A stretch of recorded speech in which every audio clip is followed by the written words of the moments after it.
May apat na pangunahing valve ang puso natin at bawat isa pwedeng magkaroon ng iba't ibang problema. Heto ang simpleng paliwan. 4 main heart valves: mitral valve, aortic valve, tricuspid valve, and pulmonary valve.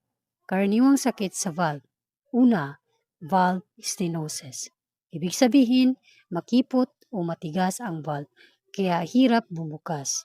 Parang pintong naiipit kaya konti lang ang dugo na makadaan. Halimbawa, mitral stenosis, aortic stenosis.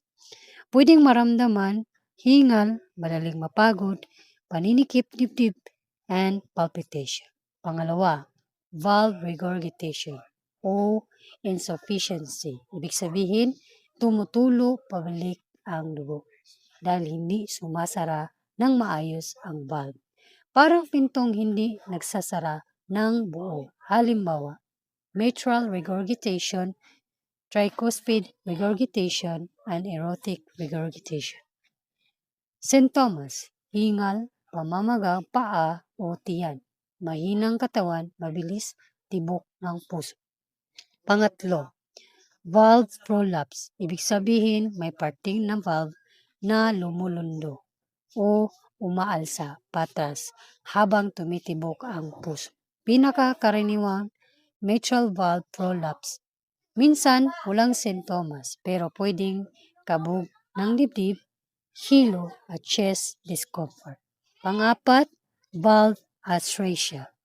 Ibig sabihin, hindi nabuo ng maayos ang valve mula pagkabata. Mas madalas ito sa mga sanggol o congenital heart disease.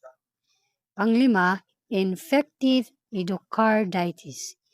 Ito ay infection sa valve dahil sa bakterya o germs.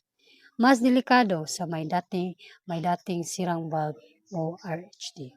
Sintomas: lagnat, paghihina, hingal, at pawis sa bibig. Pang-anim ay ang rheumatic heart disease. Ito ang isa sa pinakakaraniwang dahilan ng sira sa valve sa Pilipinas. Galing ito sa komplikasyon ng rheumatic fever pagkatapos ng untreated sore throat o strep infection. Mitral valve, aortic valve. Pwedeng magdulot ng mitral stenosis, mitral regurgitation, combined valve disease. Simpleng halimbawa gamit ang pinto. Ang stenosis, pintong hirap bumukas. Ang regurgitation, pintong may singaw. Ang prolapse, pintong lumulundo. At ang atresia, walang pinto o sarado talaga. And that's all. Thank you.